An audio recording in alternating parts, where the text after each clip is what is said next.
us on Facebook and Twitter. 90.3 KRNU Lincoln. Up the floor to Trey McGowan. He'll lob it for his... On 90.3 KRNU, it's Huskers Hoops Live. You betcha! Jan Shelley has a triple-double! Now, here's your host, Jacob Schwantz. Welcome in, everybody. Huskers Hoops Live is back, trying to bring the energy this morning after somewhat of a rough weekend. We saw some big wins in the last week for Coach Williams and the Huskers women's basketball team, but the vibes are low right now. The vibes are low, feelings are low, emotions are pretty low as well. And it's because in what felt like arguably the biggest game in the Fred Hoiberg era here at Nebraska, the Huskers pretty much laid an egg. They got absolutely cooked by Creighton at home in Lincoln in front of over 15,000 fans, and it was a rough game to have to take in. It was a very fun atmosphere, but yeah, we will get into much more of that later on in the show. But welcome into Huskers Hoops Live once again, live every Tuesday morning here on 90.3 KRNU and the Huskers Hoops Live YouTube channel the last few weeks and going forward. So it's great to have you, and I can't wait to break all of this action down from this past week and also get to look ahead at some of the games and matchups that are coming up this week and this weekend. Both Coach Williams and Coach Hoiberg have got some major challenges in front of them with Michigan State. Huskers at home on Sunday against the Spartans. Huskers women's basketball on the road on, I believe, Saturday against Michigan State. So kind of a Michigan State versus Nebraska weekend, if you will. And I think it's going to be pretty fun to watch. Back-to-back days with very high-level basketball being played, hopefully. But, of course, here on Huskers Hoops Live, I'll give you all the recaps, reactions, previews, breakdowns of all things in Nebraska basketball. So let's dive into some of the news for anyone who had been kind of out of the loop in Nebraska ball this past week. The Huskers men's team took their first loss of the season to Creighton. Huskers women's team goes 2-0 in the week with wins against Florida Atlantic and Georgia Tech. Very good week for Coach Williams. We'll get into those games later on in the show, but I want to start with this men's game against Creighton. Huskers lose to the Blue Jays, sold-out PBA crowd. I don't know if I have ever heard PBA louder than it was on Sunday, but this is an 89-60 loss for the Huskers. Like I mentioned earlier, maybe the most disappointing loss of the Fred Hoiberg era. It looked like two teams that were on a completely different level. This was a game that if the Huskers could have picked up the win, started the year 8-0, could have potentially, been one of those ranked teams in the top 25. That's something they haven't been since New Year's Eve, I believe 2018.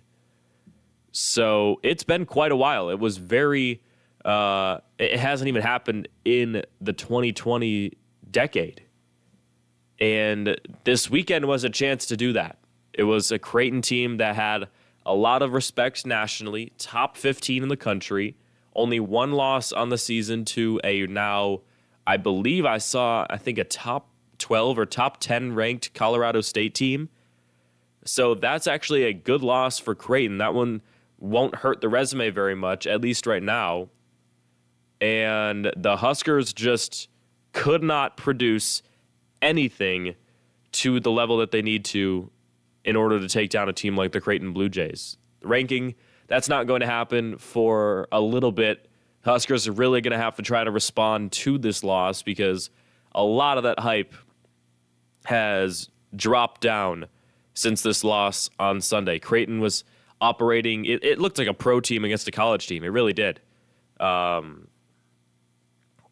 Shireman just completely took the Huskers out of the game. Stephen Ashworth as well. But let's talk about that 3-point difference in this game. Huskers go 2 for 22 from 3-point range. They were top 5 in the Big Ten Conference going into Sunday. They're not there anymore. Creighton, they went 14 for 40 from deep. That's 18 more generated 3-point shots for the Blue Jays in advantage against the Huskers. Something that Nebraska had actually done pretty well, was generating those 3-point looks. They got quite a bit of them on Sunday, just couldn't hit anything, couldn't hit the broadside of a barn. And when you look at the difference there, that's a 42 to 6 point advantage. I mean, that is just insane. That is insane, the difference in favor of the Blue Jays from beyond the arc. I mean, it was basically a 30-point difference in the end on the final scoreboard, and it was a positive 36-point advantage net for Creighton from the 3-point line. So that pretty much tells you all you need to know. The 3-point line was the story of this game. And you look at Nebraska and how they were generating these looks. You look at Keisei Tominaga. He had 4 attempts in the entire game. He only had 1 in the first half. That I believe his 1 in the first half actually went in. Bryce Williams did not shoot a 3 in this game on Sunday. Jawan Gary only had 2 attempts, made none. CJ Wilcher only had 2 attempts, made none. So when you start to look at the box score that way, Creighton was just, they were able to limit every single thing Nebraska was trying to do from 3-point range, especially when it comes to the Huskers. I would say Tominaga, Bryce Williams, Jawan Gary, and CJ Wilcher this season so far are the top 4 shooters on this Nebraska team. And for Creighton to be able to just completely shut down all 4 of these guys, at least from deep, was really, really impressive. And that's a big reason why they had that clear as day lead on the scoreboard. Another big reason, though, Nebraska got out-rebounded 48 to 37. Ryan Kalkbrenner was so good in this game. He was one of the main reasons for the rebound battle. He had 12 rebounds along with his 13 points. Pretty easy double-double for the 7'1" giant. I believe I called him the Ryant a few times. I thought that was a pretty funny nickname that I thought of. He was 5 of his 12 rebounds coming on the offensive end. So for my non-math people out there, that's nearly 50% of his rebounds were on the offensive end. It's a 5 to 7 difference. So you look, Nebraska, at least when it came to Ryan Kalkbrenner in this Creighton offense, they couldn't force those same one-and-done possessions for their opponents that they had. In my opinion, they'd had a lot of success forcing those pretty much all season. A lot of these earlier teams would struggle to find good options offensively because of how good Nebraska's defense was. And then when they would miss a bad shot, it would either be Rink Mast or Josiah Alec or even somebody like Bryce Williams coming in to snag some rebounds. And it would be a one-and-done possession for some of these earlier teams. That was not the case for Creighton. They were able to take tough shots, make most of them, it felt like, whether it was from 30-plus feet or just crazy shots at the end of the shot clock. It seemed like the Blue Jays could do no wrong. And when they did wrong, somebody was there to clean up the glass. And a lot of times, it was Ryan Kalkbrenner. His defense on the outside of just the rebounding and the offense, we know how good that was. The defense, though, was ridiculous. He had 3 blocks in this game, but you have to look even outside the box score numbers. You have to watch the game. He impacted the paint in such an impressive way. It seemed when I was calling the game for KRNU, it seemed like a lot of times Nebraska just refused to actually attack.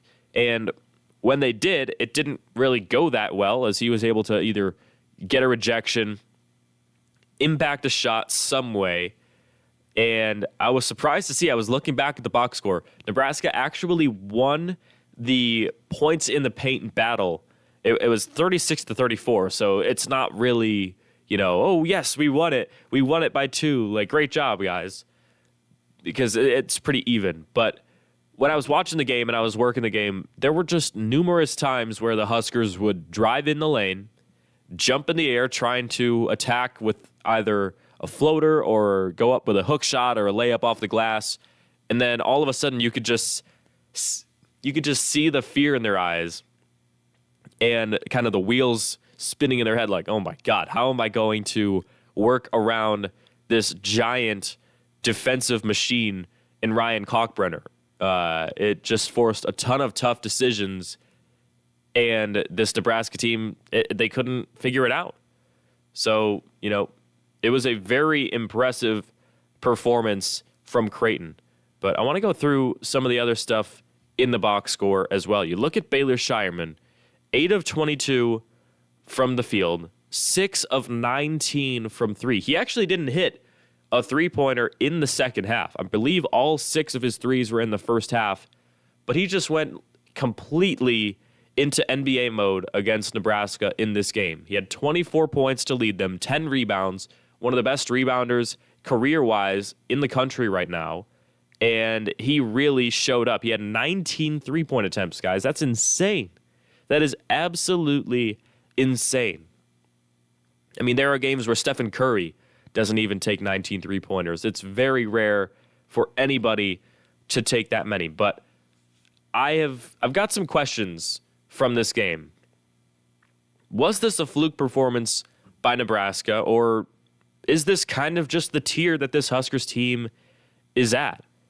Are they really kind of completely outmatched by an opponent the level of Creighton? And I got a couple more questions that I will continue to answer here on the show.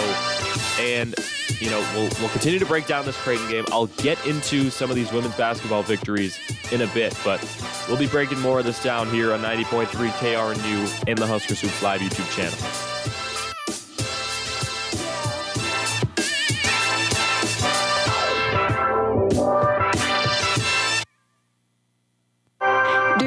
Make a difference for kids, for people in poverty, for the environment. Join AmeriCorps and get things done right here in Nebraska.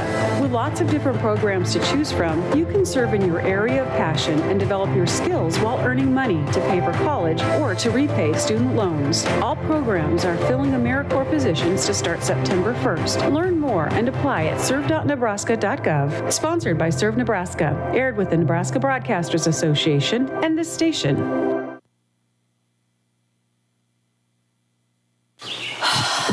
Air, fundamental to all living things, and it's all thanks to trees.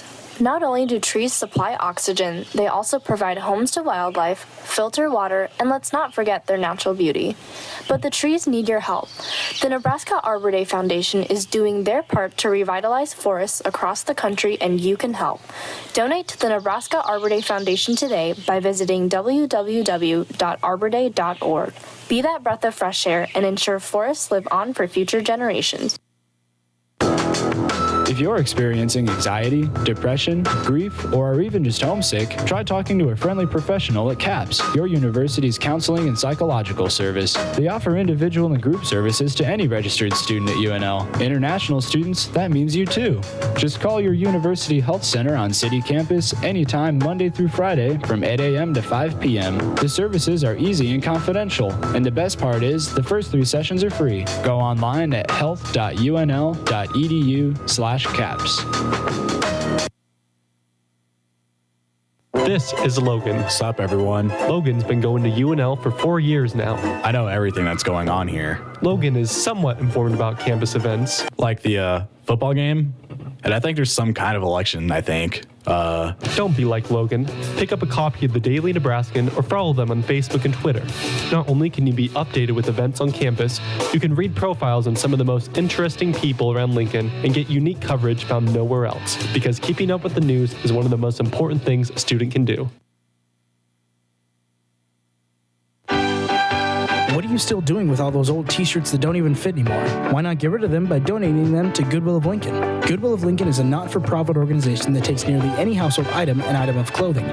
Its main mission is willing workers employed and community resources maximized. Goodwill also provides a safe environment for people with mental, physical, and emotional disabilities to be employed. So what are you still doing with those t-shirts? Your freshman 15 is less noticeable in a slightly bigger shirt anyway. Donate the small ones to Goodwill of Lincoln. To contact Goodwill of Lincoln, go to lincolngoodwill.org.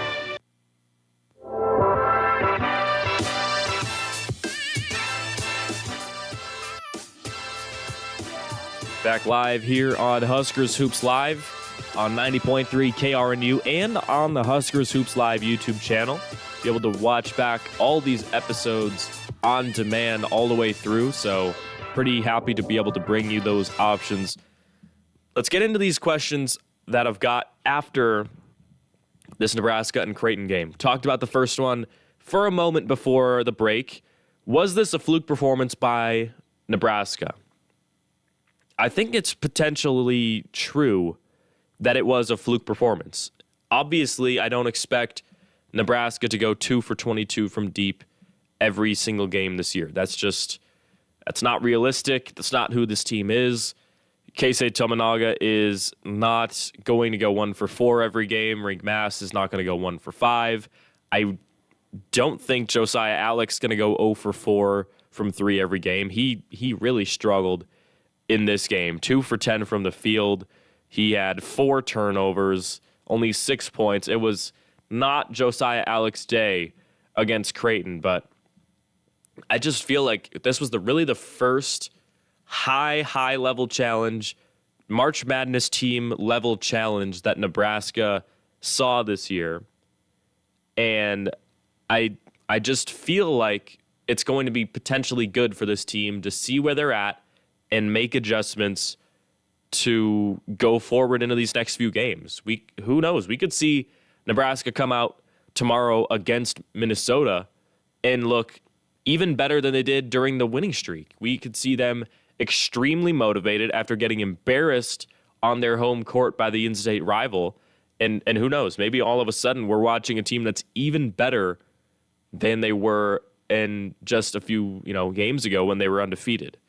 But where do the solutions start for the Huskers after this game? Because it's one thing to say, they can be better, they might be more motivated, but where do the solutions actually come from in this Nebraska team? Is it lineup? Is it rotational changes? And one that I would really like to see moving forward is a bit more Eli Rice. I'm kind of tired of seeing the only, incoming true freshman on this team. I know Matar Chope as well, but he wasn't expected to be as much of an impact player early on as an Eli Rice was. But Eli played 5 minutes in garbage time. He didn't miss a shot, 2 for 2 from the field, 6 points. He hit 2 free throws in the end of this Creighton game. He is somebody that I'm so surprised. Well, I can't say I'm surprised because he hasn't played a lot recently, but the talent level that he has offensively, I can't believe the Huskers couldn't figure out a way to work him into the rotation against an offensive team like the Creighton Blue Jays. I feel like bringing Eli Rice off the bench with all of his offensive talent from the three-point line, from off the dribble drive, I feel like he could have been a very solid option to go to when Nebraska needed to bring the bench in. I feel like in a shootout format like Creighton wants to play you, how do you not put in one of your best offensive wings into the game? I'm sure Coach Hoiberg is concerned about defensive rotations and, just defensive awareness overall and giving up buckets, but at a certain point, you're down by 20 points plus, and you need some points on the board yourself. And there's not many guys on this team that are offensively more talented than an Eli Rice. I'd really like to see him get some actual playing time, some meaningful minutes, not just 5 or 6 minutes at the end of a blowout, and let's just go see what you can do in that. But I'd also like to see Sam Hoiberg get some more minutes. He had 11 minutes. He didn't make a shot in this game, but he did have 5 rebounds. One of the better rebounding performances against Creighton. He didn't score. He did have a steal, but overall, I just feel like Sam Hoiberg can do a lot of pretty good things, at least on the defensive side of the basketball. And he's just hasn't gotten that many chances, frankly, just because Jerron Coleman's taken his minutes this year. And Coleman didn't do much with them. He had 10 minutes in this game off the bench. It's kind of a Coleman-Hoiberg mix currently off the bench, but I feel like later on this season, we might see Hoiberg lean a little bit more to either playing Sam majority of those minutes or playing Jerron a majority of those backup guard minutes. So I don't think going forward we'll see a lot of 10 and 11 mix. I think we'll probably see more potentially 15 or 16 for Sam Hoiberg and maybe 5 for Jerron Coleman if someone's in foul trouble or something, or vice versa. We could see Jerron Coleman start to work into a little bit more of a rhythm, and then Sam Hoiberg kind of falls even further down the rotation. But neither of them scored. 0 for 7 combined, 0 for 2 from 3 for Jerron Coleman. Just a really forgettable, and hopefully they can forget this offensive performance and just wash it out of their mind, move on, and figure some things out into the future. But I don't want to talk about this game anymore. It was bad to watch, horrible performance. So let's move on to some more positive thinking with this Huskers women's basketball team. Nebraska, they played 2 games last week, Florida Atlantic and then Georgia Tech on, I believe it was Saturday. So really good week. It was kind of up in the air after the Creighton loss, and it seems like this team is just completely shaking it off, and they're starting to look pretty good. Hopefully, Coach Hoiberg's team and the men's basketball team can kind of follow suit with what the women's team was able to do, where they take a tough loss at home to Creighton, exactly what Nebraska just did, although theirs was much more close. They were able to just completely move forward and not let it affect them, letting some of these games compound themselves and start to ruin your season a bit early on. I'll get into this first game to start. Florida Atlantic. I was on the call for that game on Big Ten Plus. Nebraska took a blowout victory, 77-53. And a lot of that had to do with Alexis Markowski and Natalie Potts pretty much coming together to be that dynamic duo in the front court for the Huskers. They both had double-doubles. Third of the season for Alexis Markowski. It kind of seemed like Florida Atlantic just wasn't prepared for the level of talent in Nebraska's front court. And I know they had Avi Vander Vouda up front at the center position. She was 6'5", I think. She was just, I believe, a freshman for the Owls. Solid young center, but, I mean, Markowski is a veteran player in the Big Ten Conference. Potts has kind of thrown her hat in there for Freshman of the Year already for Nebraska. So, that combination just kind of proved to be just too difficult for Florida Atlantic to deal with. Markowski is one of the best rebounders in the Big Ten. She was leading the conference heading into Florida Atlantic. So, that was going to be a matchup I thought Nebraska had in the bag. But the question was, how would the guards play? Because Jazz Shelley was coming off a pretty rough performance against Creighton, and I thought that she actually had a pretty good response. It wasn't, masterful. That performance was the next game against Georgia Tech, but she came out 3 for 8 from the field, hit 3 3-pointers, 9 points, 2 assists, 2 rebounds. So kind of just a decent bounce back game. Didn't have to do too much. Kind of let the game come to her and really allowed her teammates to shine, which I think is an important factor in a point guard. But you look at the other members of that Nebraska front court. Jess Petrie, the freshman from Australia, she looked pretty great as well. She had some nice faders off the glass, looked comfortable, and I think Nebraska is going to need that front court depth once the Big Ten season's underway. And we're really only a few weeks away from that at this point. Can you really believe it? I mean, conference play is right around the corner. It feels like this year has flown by, but that depth in the front court is going to be huge for the Huskers. Just all you have to do is look at the rest of the Big Ten and look at the big names for some of these other teams having huge seasons. A lot of them are the bigs.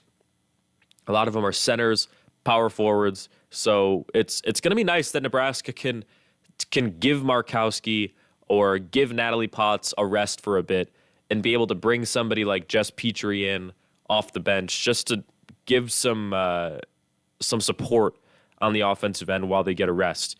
But it was a 37-29 lead heading into halftime.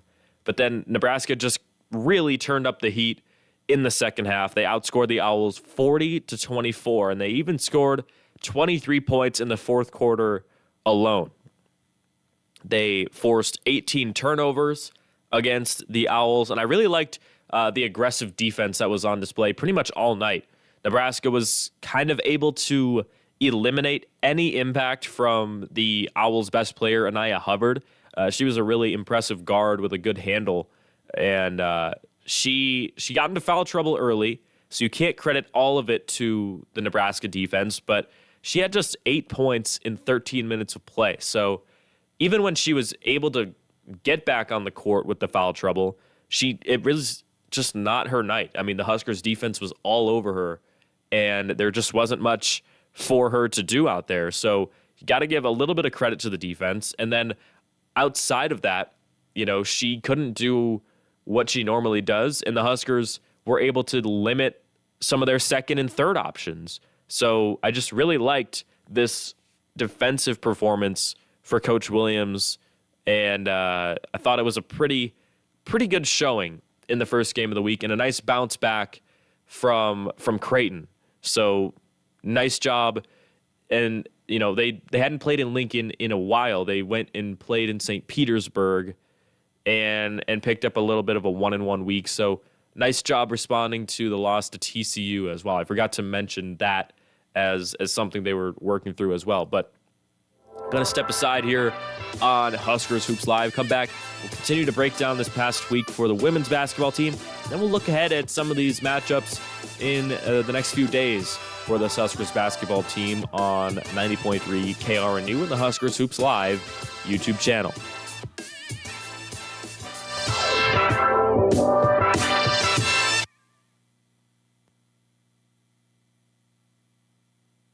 Imagine never being able to drive, to watch TV, or even read Harry Potter. Reading is essential to our lives. City Impact Reading Center helps Lincoln Public Elementary Schools boost their students' reading scores by getting all students at or above their grade's reading level. Each week, volunteers of all ages go sit and read with students. You can help a student gain an important life skill and help change their future. If you're looking for some rewarding volunteer experiences, please visit their website at cityimpact.org.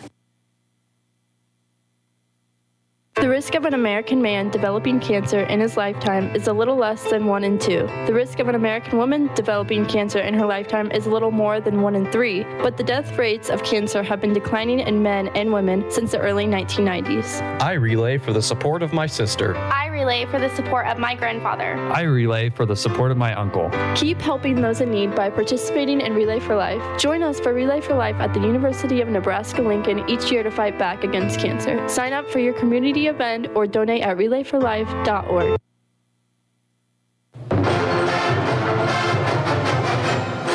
Getting involved on campus, meeting new friends, and networking for the future can seem scary, but Scarlet Guard makes it easy for both graduate and undergraduates. Social events help students connect with others around campus, while the professional events help students network with alumni from around the globe. Possibilities within Scarlet Guard are endless, so join today. Go to huskeralum.org/ScarletGuard or contact the Nebraska Alumni Association.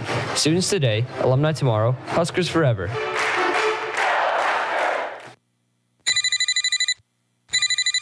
Thanks for calling Jake's Bouncy House. This is Jake. How can I help you? Hi, Jake. My name's Stanley, and I was just wondering if you're hiring. No, we're actually not. Sorry for the inconvenience. Oh, Burt's Bees. I can't find a job anywhere. If you're a college student in need of a job, UNL's Career Services is here to help. With jobs ranging from bouncy house employees to internships, UNL Career Services has a fit for everyone. Visit them on the second floor of the City Union or anytime online at unl.edu/careers. The help you need to make money is at the tip of your fingers. Exaggerating high school athletic achievements to your new college friends. Promising your new college friends that you'd a partial football scholarship to no-name state in Montana. What are these, you ask? These are the symptoms of someone with high school peaker syndrome, or HSPS. HSPS is a serious mental health condition that affects college students post-high school athletics. Thankfully, there is a cure to this crippling disease known as the UNL men's rugby team. UNL men's rugby team offers students the opportunity to relive those glory days. Tackle your HSPS head-on by visiting the rugby team's website at unlrugby.com.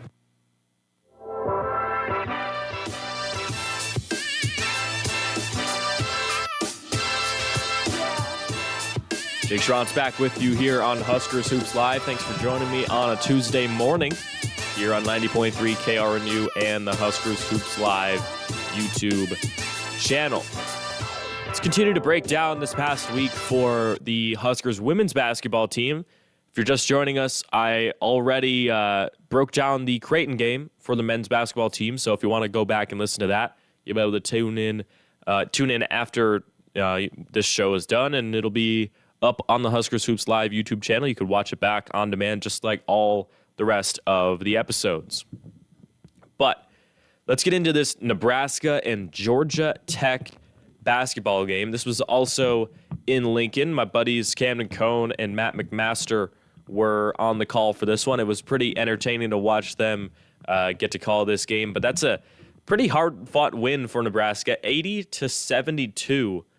And this was a much more competitive game against a Georgia Tech team that I think was a little bit higher level than the Owls kind of currently are as a program. No disrespect to Florida Atlantic.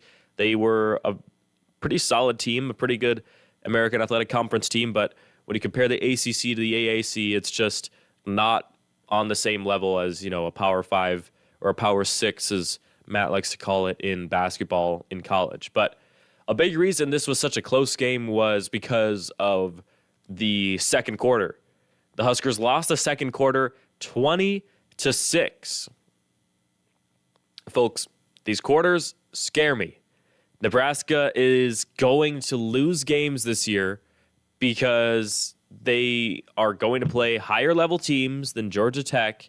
And when these horrible quarters show themselves at the worst times, bad things are going to happen.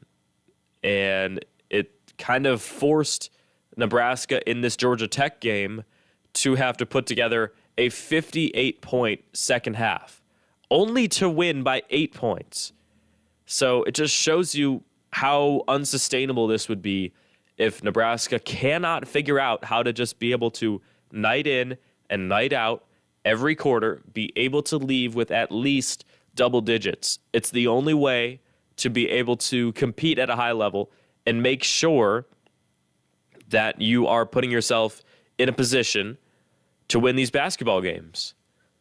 And that is not what they did in the second quarter against Georgia Tech. But luckily, one of the good things that happened in this game was a return to form for Jaz Shelley, at least in the scoring fashion. She had done pretty well outside of that, but in terms of just straight buckets, Jaz Shelley had a nice response. She had a season-high 22 points, a couple of pretty crazy shots near the end of the game. She had that insane hook shot right at the end of the shot clock buzzer in the fourth quarter when really Nebraska needed a bucket most, and she was able to come through. There's been a few times in her Husker career that they've kind of called her number right at the end of a buzzer, either the game or the shot clock, and there just really isn't much there for her, and she's somehow still able to put it through the bottom of the net. So pretty cool to see that go once again.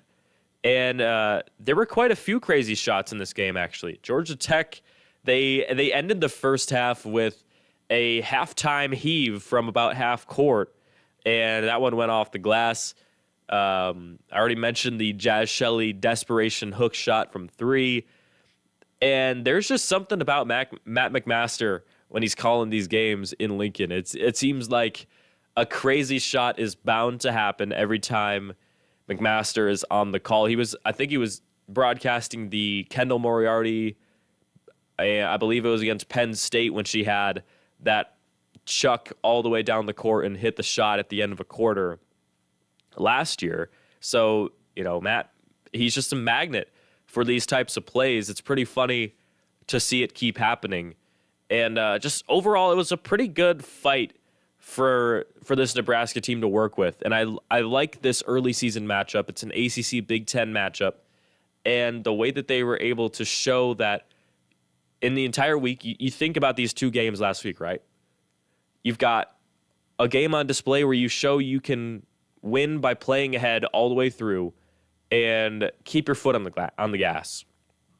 Then you show in this one against Georgia Tech that you can also pick up a victory by making a huge comeback. They were down double digits pretty late in the third quarter. They had worked it back into single digits as the third quarter expired, but with about, I think it was 5 or 6 minutes, maybe less, they were down by 10 or 11 points. So it was not an easy comeback at all for Nebraska. We can even look at the box score from this game. You look at Georgia Tech, they got 20 points from Tony Morgan to kind of lead them. But Nebraska, overall, 4 double-figure scores. You had Shelley with the game-high 22 for Nebraska, 15 and 10 rebounds, that is, for Alexis Markowski. She gets her 4th double-double of the season, 2nd one of the week.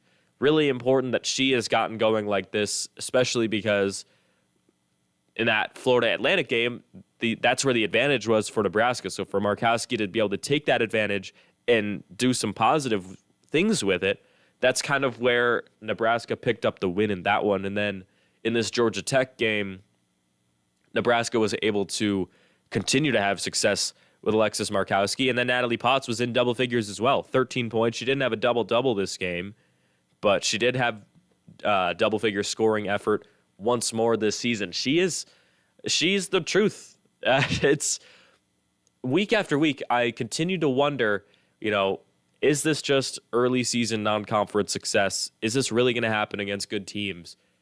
And Natalie Potts continues to just be, that good. She played 30 minutes, started this game, 6 of 9 from the field, and she is just a phenomenal replacement for Izzy Bourne. I think we can confidently say that at this point. And when you start to look ahead, not just for this season, but for the future of Nebraska basketball, it's starting to look pretty bright. You think about the incoming recruit with Brent Prince. You've got Natalie Potts, hopefully for 3 more years. Logan Nisley and Jess Petrie have looked pretty good at times, especially in this Georgia Tech game. Logan Nisley hit 2 3-pointers in the fourth quarter that really secured all of the momentum for Nebraska, and it was pretty fun to watch that. So you think about the guard play with Prince and Nisley. You've got the front court with Potts and Petrie, and who knows who else will join the team in the future. I think Coach Williams is setting up a pretty good-looking future for this Huskers team, and maybe a team that could go pretty deep into March Madness, not even necessarily in the future, potentially this year. This Huskers women's basketball team is not a bad team, so they should have potential to do some really, really good things this year. But going to step aside here on 90.3 KRNU. When we come back, we'll take a look at the rest of the Big Ten for men's and women's basketball and see kind of just where Nebraska stands at this point in the season here on 90.3 KRNU and the Huskers Hoops Live YouTube channel.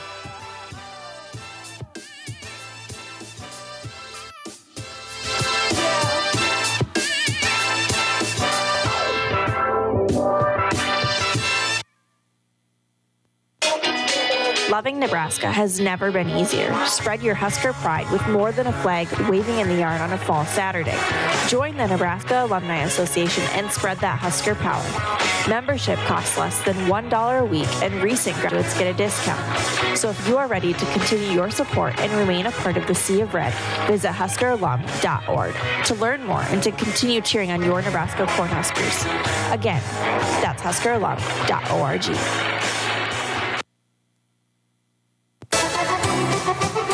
Imagine what it would be like to live in a different country for a month, a couple months, or even a year. You may think, I don't have money for that. Or, it won't fit into my 4-year college plan. But the Education Abroad office at UNL wants you to know an education abroad is possible for anyone. There are over 400 scholarships to help fund your trip and an advising staff ready to assist with all the planning. So set up your advising session today. Go to educationabroad.unl.edu. The world is waiting for you. Some students cannot afford to wash clothing or bedding. Some also have trouble paying for food over the course of a semester. UNL offers a pantry service to help these students in need. The pantry, also called Open Shelf, offers hygiene products, laundry detergent, and non-perishable foods. Open Shelf is open to all UNL students, and use of this service will remain confidential. Open Shelf is housed on the second floor of the Lutheran Center. It is open 8:30 to 10:30 a.m. Mondays and 2 to 5 p.m. Fridays. For more information on Open Shelf, visit openshelf.unl.edu.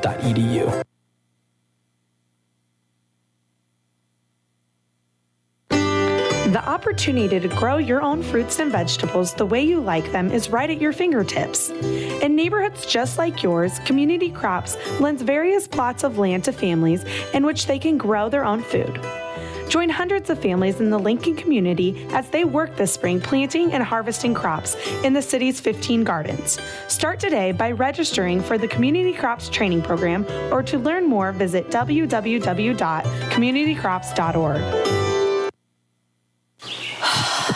Air, fundamental to all living things, and it's all thanks to trees.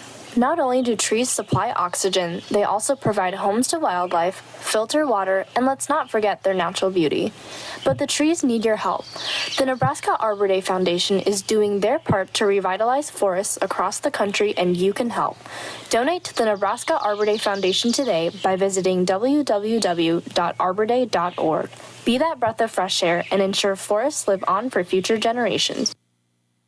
The risk of an American man developing cancer in his lifetime is a little less than 1 in 2. The risk of an American woman developing cancer in her lifetime is a little more than 1 in 3. But the death rates of cancer have been declining in men and women since the early 1990s. I relay for the support of my sister. I relay for the support of my grandfather. I relay for the support of my uncle. Keep helping those in need by participating in Relay for Life. Join us for Relay for Life at the University of Nebraska-Lincoln each year to fight back against cancer. Sign up for your community event or donate at relayforlife.org.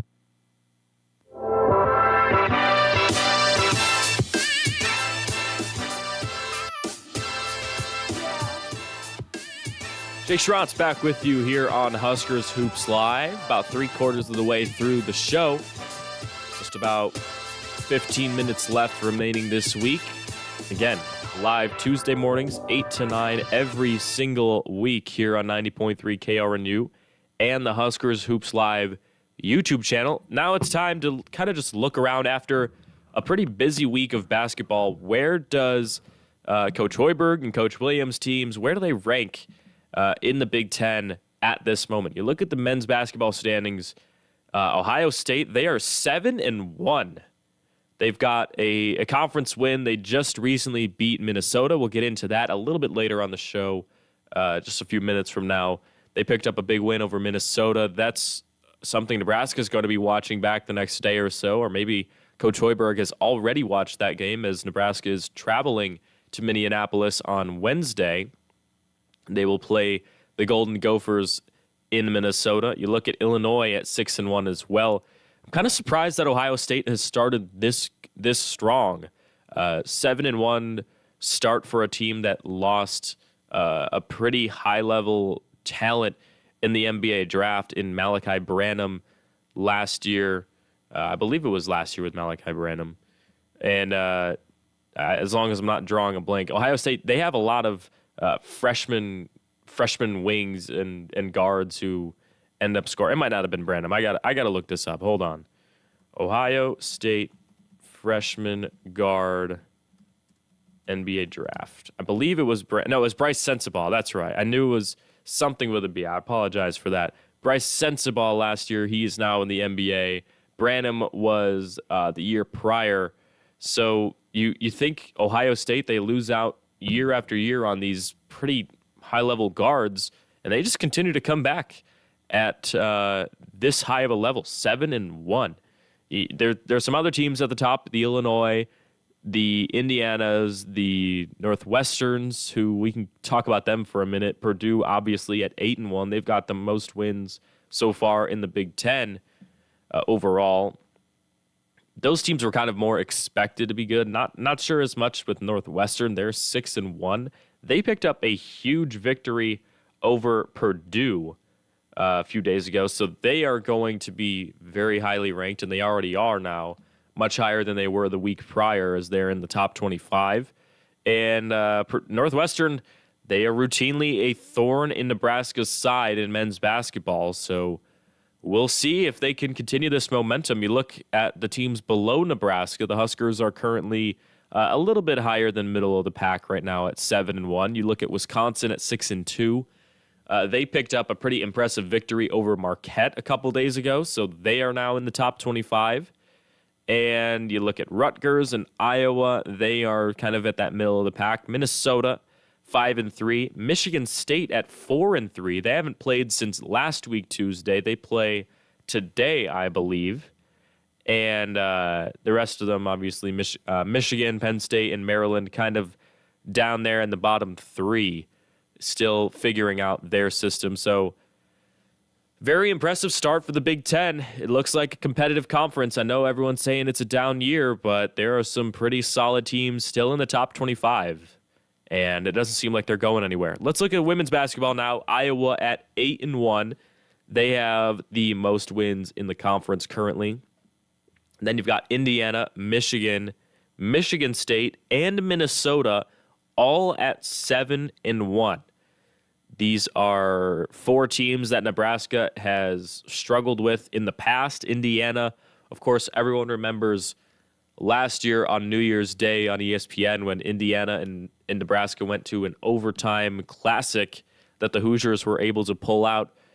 Michigan, of course, a big struggle last year for Nebraska. Michigan State, we'll get into them in a minute when we break down some of these games coming up this weekend. They were the team that sent Nebraska packing in the Big Ten tournament last year. So definitely a team to watch coming up. You've got Ohio State at 6-1, Penn State at 7-2, all ahead of Nebraska, sitting at 6-2 right now, kind of around that middle of the pack range in women's basketball here in the Big Ten. Illinois at 4-2. They've only played 6 games so far, so their schedule, no doubt, is about to ramp up quite a bit in the next few weeks. You got Maryland at 6-3. They've played a pretty tough schedule. Purdue at 5-3. Wisconsin 5-3. Rutgers 5-5, and then Northwestern 3-5. So kind of that bottom area of the Big Ten is where Nebraska's trying to avoid joining those teams. I think, Rutgers and Northwestern are two teams that Nebraska should feel pretty confident going against at times this year. I know Rutgers in the season prior, or maybe 2 seasons ago it was, they just caught Nebraska on a really shockingly cold night, and that was a way to pick up a win over Nebraska. But overall, I think Nebraska is better than Rutgers and some of those other teams down there, so pretty confident in those games. But you look at the top of the Big Ten, those 4 or 5 top teams are going to be a battle every single time that Nebraska plays them. But let's get into some of these games coming up this week. You look at Nebraska, they've got UNC Wilmington tonight, and that's another mid-major program coming to Lincoln. So this should be hopefully kind of a similar performance to what we saw with the Lamar game and Florida Atlantic, Alcorn State, etc. I'm kind of thinking that Alexis Markowski should be able to continue this rhythm that she's been in lately. It's another opportunity for the Huskers to kind of get their 3 freshmen up to snuff as well. I think Jess Petrie, Logan Nisley, and Natalie Potts, they are kind of that trio that any given night it can be one of them or it can be two, and hopefully at some points in the season it'll be all three of them hitting on all cylinders, and it'll be pretty fun to watch when that happens, because when you got all three of them going, you know at least probably one of Markowski or Shelley will be in a rhythm as well. There's probably not enough shots to go around for all five to have that type of performance, unless it's just kind of a historically good offensive day for Nebraska. But I do think a team like UNC Wilmington will be one that, you know, some of these freshmen can get going. But Wilmington is 2-5 on the season. They've got wins against the Apprentice School and Winthrop.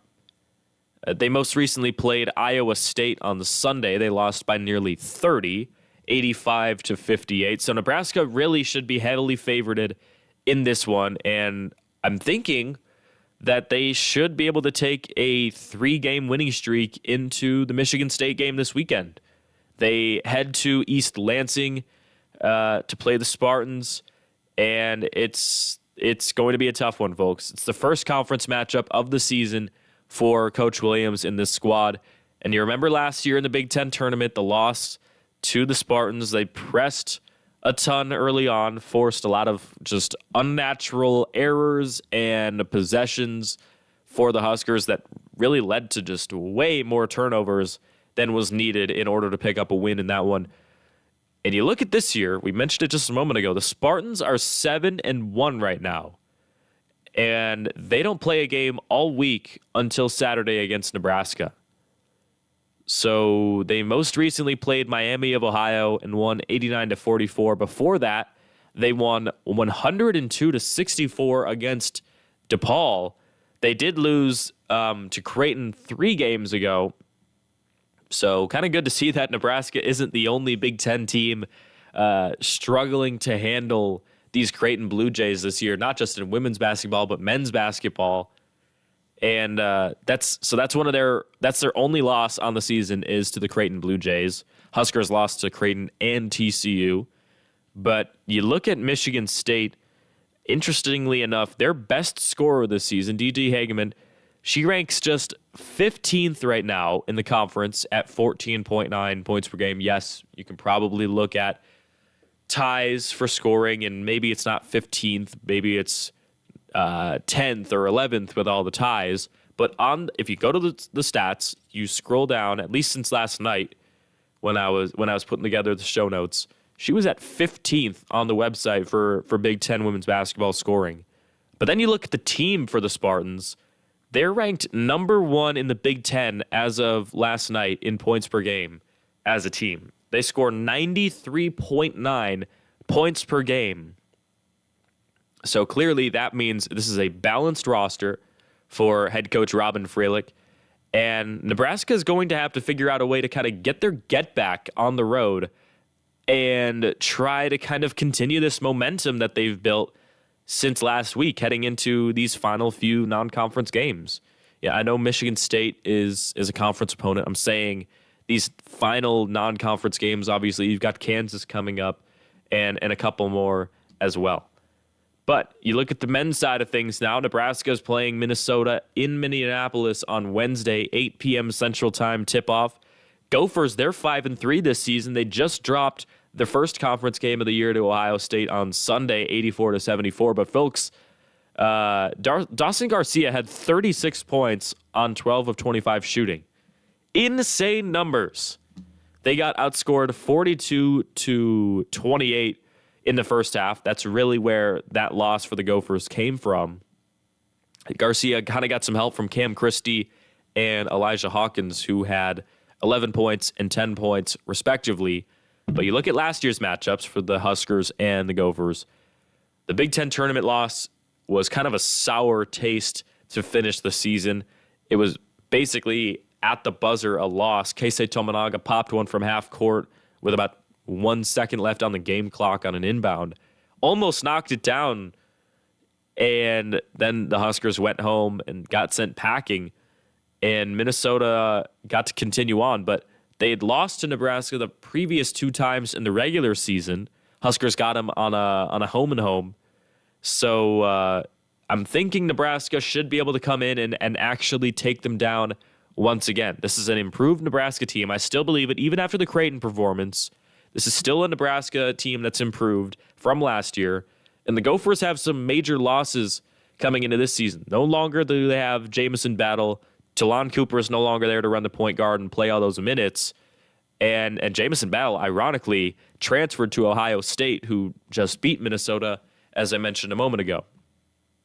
So it's going to be a big-time battle in Minneapolis. And then the Huskers return home to Lincoln. We talked about it a lot of times in the preseason, some of these episodes. The Huskers play at home so many times in the early portion of the season. They should have a good record going into conference play, but that comes with a tough one against Michigan State on Sunday. Right here on 90.3 KRNU, we'll have the broadcast for you. Huskers went 0-2 last year against Sparty. They got wrecked in East Lansing, couldn't hit over 50% from three or around from the free throw line. Just a disgusting performance. And then you talk about senior night. They got going in the first half, fell apart in the second as Michigan State put up a elite performance from the three-point line in the final 20 minutes. So it's going to be impressive to see if the Huskers can pick up 2 wins this week in men's basketball. 4-3 record for Michigan State in men's basketball. They lost to James Madison, Duke, and Arizona, 3 top 25 teams. It's a very good Michigan State team that's returning a lot of production. They've got Cohen Carr off the bench to fly high and dunk on you. And I think as long as the crowd shows up, they haven't lost too much faith from this Creighton loss. That's where the key is going to be against the Spartans. I'm sure the college basketball fans will be there. Michigan State's a huge program. And so hopefully we see over 15,000 strong showing up in Lincoln again for some more Nebraska ball. But just under a minute left on the show today. I want to thank you for joining me on KRNU and the Huskers Hoops Live YouTube channel. Continue to break these down. Even over Christmas break, we'll have episodes coming to you every Tuesday morning, 8 to 9 a.m. So stay tuned for that. We'll have more Nebraska basketball coverage. Hopefully, Huskers men's and women's basketball are looking at an undefeated week heading into next Tuesday morning. But with that being said, go Big Red.